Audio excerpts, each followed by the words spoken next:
वो फिर गड़बड़ हो गया। तो किसी भी क्रिया का जो ये करण है, ये 10 इंद्रियां और अंतःकरण, ये 14 जो है करण हैं। इन करणों का कर्ता पने का भाव अगर आया अहंकार वश, तो फिर वो गुण गोबर हो गया। तो योग कर्म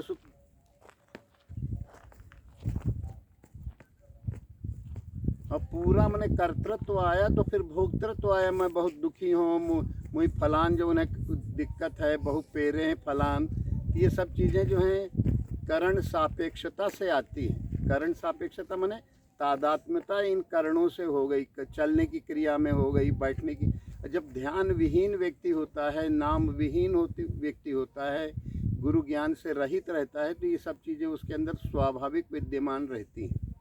और गुरु ज्ञान से उसके अंदर ये चीज़ें जागृत होती जाएं कि ये जो करण का इनका कार्य है, ये प्रकृति के, ये कार्य करण कर्तृत्व हेतु प्रकृति रुच्यते। कार्य जो भी पार लग रहे हैं करणों के द्वारा, और उसका कर्ता पने का भाव, ये प्रकृति क्षेत्र का कार्य है। कार्य करण कर्तृत्व हेतु प्रकृति, उसमें कारण क्या है? प्रकृति। तो जो भी कृतियाँ हो रही हैं इस शरीर में, ब्रह्मांड में, पिंड में, ब्रह्मांड में, इन सभी क्रियाओं की वो प्रकृति प्रकृष्ट कृति है। वो तो प्रकृष्ट कृति तभी होगी जब आत्मा का अनुभव, माने गुरुमुखी चेतना हो। और गुरुमुखी चेतना होगी तो फिर कभी भी किसी भी तरह से ये आपको क्या नहीं होगा, ये उसका कर्तृत्व भाव नहीं होगा। जो कर्तृत्व भाव को ओढ़ लिया तो साहंग का विमूढ़ आत्मा, तो जो विमूढ़ आत्मा होगा वो अहंकार से इसका कर्ता बन जाएगा। कार्य करण कर्तृत्व हेतु प्रकृति रुच्यते। अहंकार विमूढ़ आत्मा कर्ता मिति मन्यते। हाँ, मान लेता है कि मैं ही करता हूँ अहंकार के कारण। उस अहंकार से मुक्त होने की कला का नाम साधना है। चाहे वो गुरु ज्ञान से हो, चाहे गुरु के दिए हुए नाम से हो, चाहे गुरु ध्यान से हो। ये तीन क्रियाएं एक दूसरे में समाहित हैं। गुरु ज्ञान से नाम बनता है, ध्यान बनता है, ध्यान से नाम बनता है, ज्ञान बनता है। यहाँ ज्ञान की परिपक्वता ध्यान ही से है। ध्यान में जो है फिर कोई दूसरा न रहे, केवल एक ही रहेगा।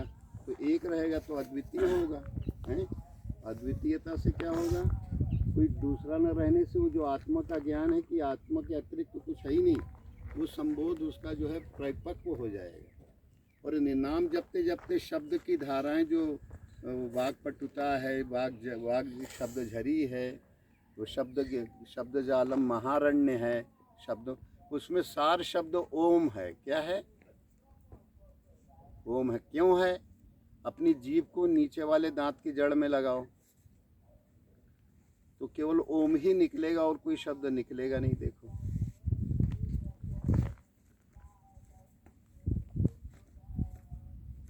ओम ही निकल रहा है ना, तो यही सार शब्द है। और बाकी के शब्द जो हैं वो वाणी के हैं। तो वाणी कहाँ है? बनियागिरी के यहाँ है।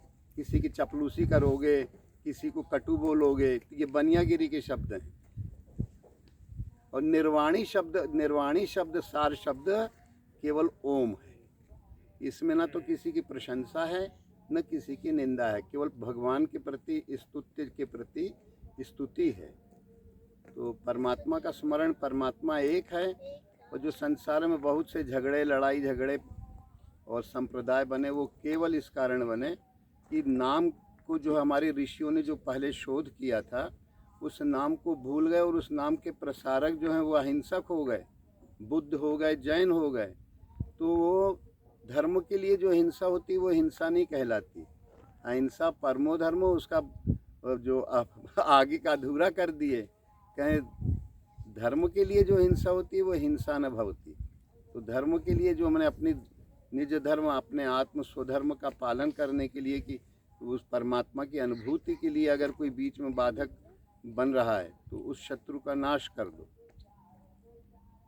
तो आर्य का मतलब ही होता है जो अपने आर्यों को नष्ट कर दे। माने साधना की धारा इतनी प्रचंड हो कि जो वैरी भाव हैं, जो भी साधना के विघ्न हैं, वो सब जो है क्या हो जाए? नेस्तनाबूंद। हाँ हाँ, निधिध्यासन का मतलब पहले श्रवण, जो तुम सुन रहे हो, और श्रवण के बाद उसके ऊपर मनन करो कि जो कहा गया है वो इसी तरह है कि नहीं। तो जीभ लगा के और 15 मिनट 20 मिनट रहे आओ।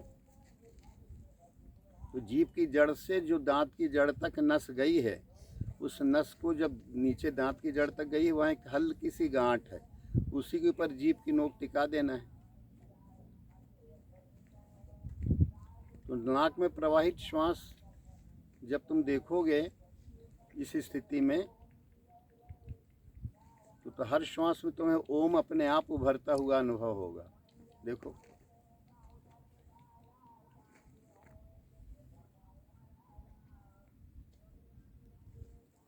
अब इसमें अगर नाक की नोक पर अगर टिक जाओ गुरु ध्यान के लिए, तो नाक की नोक पर आंख बंद करके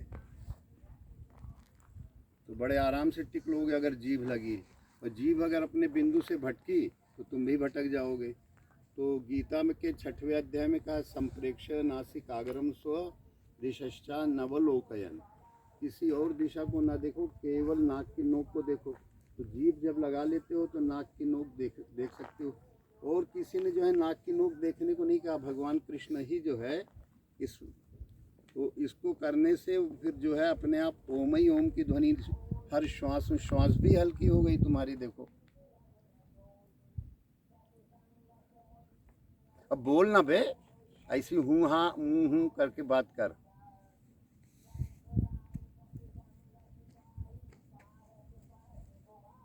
अब जीभ हटा के देखो, अब ओम सुन पाते हो क्या? जीभ हटा के देखो, दुनियादारी सुनाई देने। तो ये जीभ वाली ध्वनि जो है अमृत झिरिया का वरदान है पूरे विश्व को। ये गुरुई महाराज की अंतर कृपा से हुआ। एक बार एक व्यक्ति पूछा कि स्वामी जी क्या है कि वो अजर अमर व्यक्ति है, उसका नाम ऐसा है अजर अमर, अजमेर। तो वो कहता है जिसका जन्म ही नहीं हुआ, अज मने जिसका जन्म ही नहीं हुआ, और जो अमर भी है। अज में आधा हलंत में वो जड़ा है तो अमर हो गया। तो वो व्यक्ति पूछा कि स्वामी जी आप कहते हैं ओम का जप करना चाहिए, और लोग भी जो है तो पर, और जो टीवी वीवी में देखे तो कोई कहता है राधे राधे करो, कोई विद्वान पंडित जी आ गए कहने लगे ओम कृष्णाय नमः कहो। तो आपके प्रति पूर्ण होने पर भी मन विचलित तो हो जाता है कि ये नाम ओम ही क्यों, और नाम क्यों नहीं? क्योंकि ये विद्वान लोग बता रहे हैं, बड़े बड़े जो है ज्ञानी ध्यानी बता रहे हैं, तो एकदम मन जो है संशयित हो जाता है। हम उसको बताने के लिए कुछ हुए ही करीब हो गई 5-6 साल 7 साल पहली बात। तो बताने के लिए जैसे ही, अब हमारी आदत है कि जब भी बताने को होते हैं तो आंखें बंद हो जाती हैं, और जैसे ही बताने को हुए तो जीभ अपने आप जो है नीचे वाले दांत की जड़ में लग गई। वो प्रक्रिया बता रहे हैं। तो हमने कहा ये क्या हो रहा है? तो गुरु महाराज जो है हाथ पंजा जो है ऐसे ऐसे खड़ा करके और यूँ झपकाए पंजे को, तो कहीं यही है उत्तर उसका असली। तो जब गुरु महाराज झपकाए तो हमने देखा ओम ही निकल रहा है और कुछ निकल ही नहीं रहा। हम उसको बताने के लिए दूसरी शैली से जा रहे थे कि ओम क्यों और नाम क्यों नहीं। तो जब ये वाली की है तो जीभ अपने आप लग गई, और हमने देखा श्वास में भी ओम चल रहा है, मुंह से भी बोले ओम, ओम ही निकला और कोई शब्द निकला नहीं। फिर हमने कहा यार अजमेर ये तो बहुत सरल है, तुम बिल्कुल हृदय गम में कर लोगे, ज़िंदगी भर जो है तुम दूसरा नाम की तरफ मन नहीं तुम्हारा जाएगा। तो हमने उसको बताया कि जीभ लगाओ, जीभ की जड़ से दांत की जड़ तक आते जाओ, और जीभ को नीचे दांत की जड़ में एक गांठ है, उस गांठ में जीभ की नोक लगाओ। जीभ की नोक लगा दिया तो फिर ये बहुत सी क्रियाएं बनती हैं। एक तो नाक की नोक पर आ जाते हो, और जीभ हटा लो तो नाक की नोक पकड़ नहीं पाओगे। जीभ लगी है तो श्वास में तुम ओम ओम बड़े आराम से सुन लोगे, भले बगल में माइक चल रहा हो, कुछ भी चल रहा हो। और एक और सूक्ष्म श्वास होती है, जो कौवा लटक रहा है ना तुम्हारे तालू में, उस कौवे के पीछे वाले हिस्से में चले जाओ, और वहाँ पर देखो तो वहाँ सूक्ष्म श्वास की अनुभूति होगी, जो श्वास सीधे ब्रह्मरंध्र तक जा रही है। जीभ लगा लो।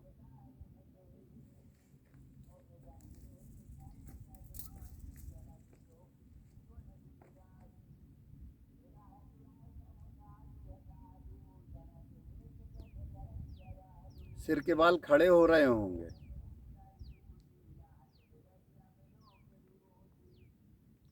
वो जहाँ शिखा होती है उतने जगह के बाल, ऐसा तुम्हें अनुभव होगा, हो रहे हैं या नहीं हो रहे ये हम नहीं कह सकते, पर तुम्हें अनुभव होगा कि बाल खड़े हो रहे हैं।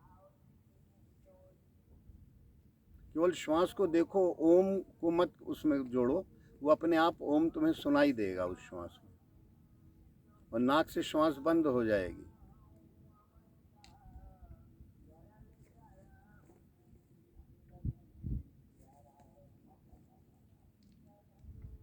वृत्ति को पूरा उस काक भुषुंडी के पीछे वाली जगह में ले जाओ। जब श्वास का अनुभव होने लगे तो उसको सुनो, श्रवणम।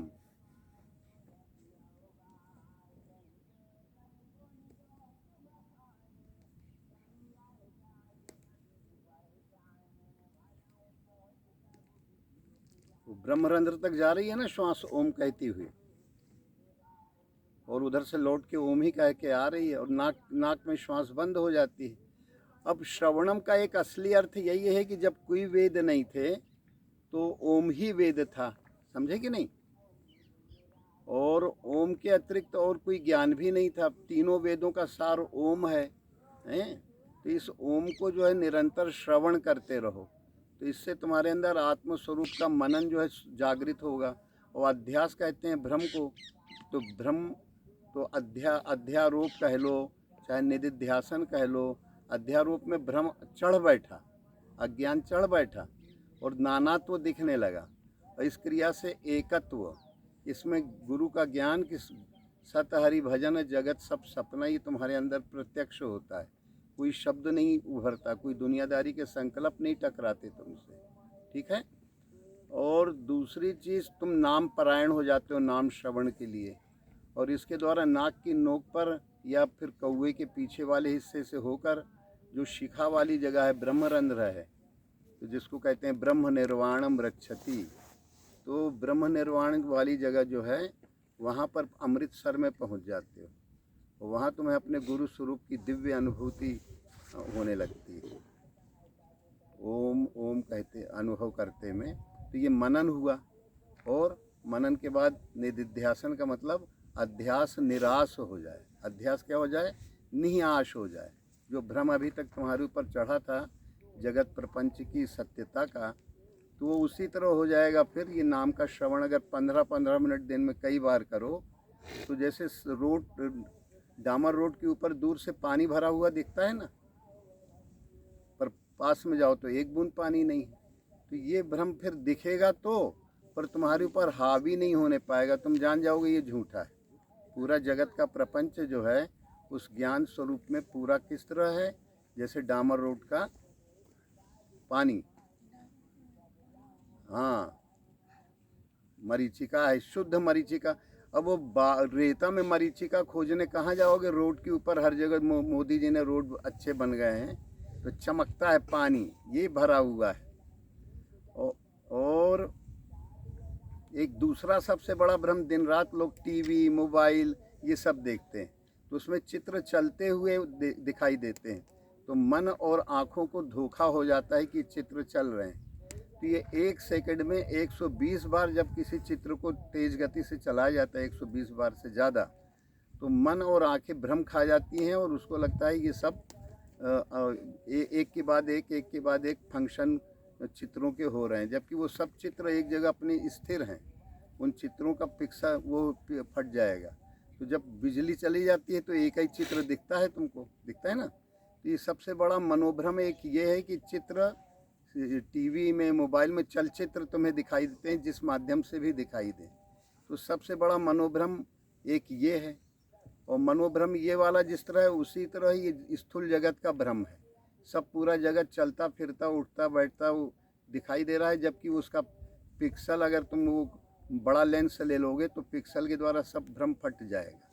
तो ये जो है नाक के द्वारा जब जीभ लगाते हो तो तुम्हारे अंदर अध्यास निराश माने कोई दूसरा शब्द सुनाई नहीं देता। शब्द के अर्थभूत तुम्हारे गुरु स्वरूप जो प्रकाश में सत्ता का अनुभव करते हो, वो स्वरूप जो है तुमको अब अन्य सब में एक ही एक अनुभव होगा। पहले अपने पिंड में होगा, और फिर उसी का अनुभव जब निरंतर अभ्यास करोगे तो ब्रह्मांड में होगा। तो पिंड ब्रह्मांड की उपाधियों का परित्याग करने पर ब्रह्मात्मैक्य हो जाएगा, जिसको कहते हैं बाण लगे 31, तो मोह का रावण चला जाएगा अपने जड़ मूल सहित। अब कहीं कोई भ्रम रह गया हो तो पूछ ले।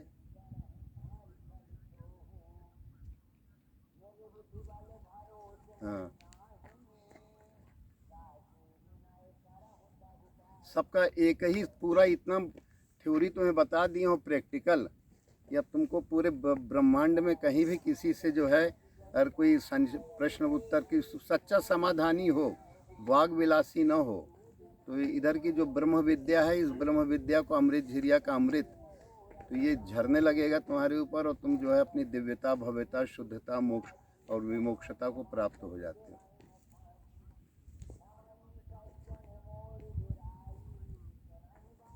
हाँ, टेप हो गई है तो इसको सुनते रहो, एक बार नहीं कई बार सुनो तो तुम्हारा मनोभ्रम जो है बिल्कुल नाम मात्र को नहीं रह जाएगा, क्योंकि अनुभूत है ना ये। और चीज़ों में शब्द होते हैं और इसमें शब्द नहीं है, इसमें अनुभव है। और ये अनुभव को जो है नाक की नोक और ब्रह्मरंध्र, ये दोनों एक ही चीज़ है। अब तुम जो है ये जो श्वास बाहर नाक की नोक से जीभ लगाओ और ब्रह्म उधर न लग के काकभुषुंड की जगह गरुड़ की जगह आ जाओ। नाक की नोक गरुड़ का स्थान है, गरुड़ की नोक होती है ना नाक की लंबी, तो ऐसे ही जब तुम नाक की नोक पर आते हो तो फिर ये गरुड़ के ही की हो जाती है। और आंख बंद करके जीभ लगा के नाक की नोक पर आ जाओ, तो हर बाहर जाने वाली श्वास तुम देखो तो नाभि में घुस के गुदा मार्ग में जा रही है।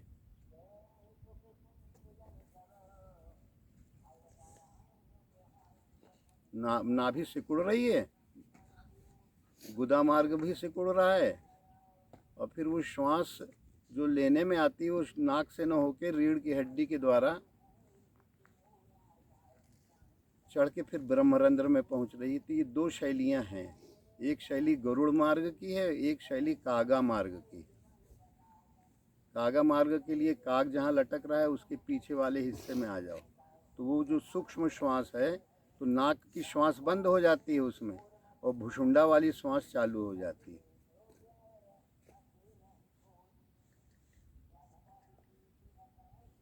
ये और सूक्ष्म है, क्योंकि ये जो मार्ग 3 मार्ग हैं, कंठकूप से थोड़ा ऊपर 4-5, हाँ कंठकूप से जो कंठकूप और जीभ के नीचे वाले हिस्से में देखो,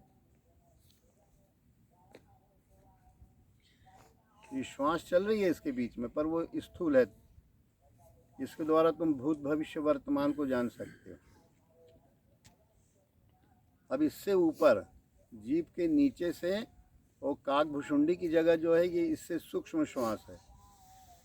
अब इसको अनुभव करो, जीभ लगी हो।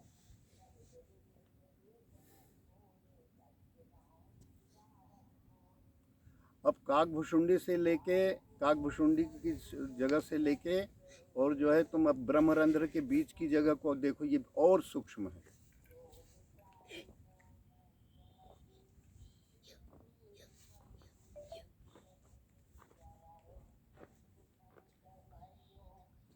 ना तुम लो ना तुम छोड़ो, केवल जो आ जा रही है उसको केवल अनुभव करो।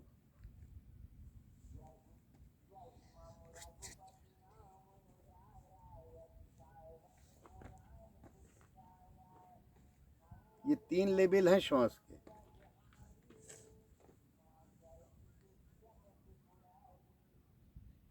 अब एक गधा 7 चक्र का पूरा भी रास्ता बताया, फिर पूछ रहा है ये गरुड़ मार्ग से देख। अब फिर से सुन, अब गरुड़ मार्ग से नाक की नोक पर आ जाओ, हर बाहर जाने वाली श्वास को देखो, वो नाभि पचक रही है, अश्विनी मुद्रा लग रही है। अब जो श्वास आरोहण करेगी वो सभी चक्रों का भेदन करते हुए देखो जाएगी।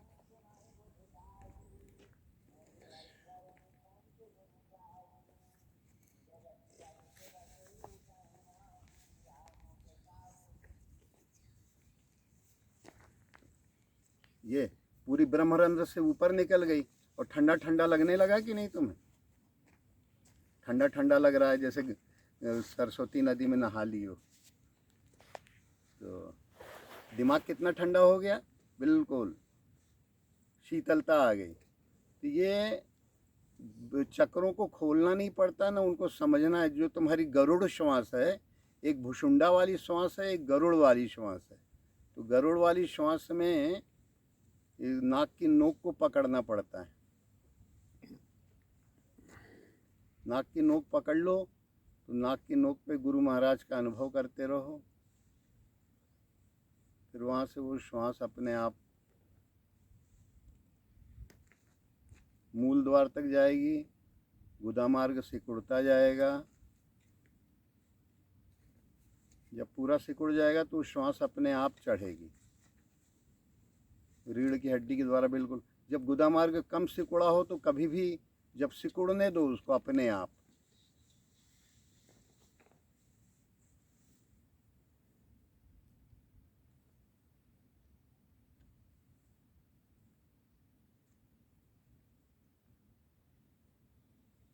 फिर श्वास जो है वो गुदा मार्ग ऐसा लगेगा जैसे नाभि तक आके जुड़ गया है। फिर वो नाभि से श्वास उठती है तो अनाहत चक्र विशुद्ध होते हुए रीढ़ की हड्डी के द्वारा जहाँ सिर और गर्दन की जोड़ है, गड्ढा है, वहाँ ललिता चक्र में आती है। बिल्कुल सूक्ष्मता को प्राप्त हो जाती है ललिता चक्र से आज्ञा चक्र के बीच में। फिर ब्रह्मरंध्र और ब्रह्मरंध्र से ऊपर बिल्कुल अब तुम्हें ऐसा लग रहा होगा जैसे तुम ही अंतरिक्ष रूप हो। शरीर का भान है क्या? बिल्कुल बिल्कुल नहीं है। मन का भान नहीं है। तब तुम्हारे सातों चक्र खुल गए। अब इतनी सरल शैली से कोई योगज्ञ नहीं बता सकता है। अब ये गुरुई महाराज ये सब बताए हैं, समझे कि नहीं, अंतर जगत से। ये किसी पुस्तक का उल्लेख हम नहीं दे बता रहे हैं। तो ठीक है, कल तुम फ़ोन भले कर सकते हो पर सब पूरी ख़त्म हो गई कि नहीं, सब जो भी तुम्हारे अंदर की शंकाएं थी। ठीक है बेटा, आनंद लो। ओम श्री सद्गुरुदेव भगवान की जय।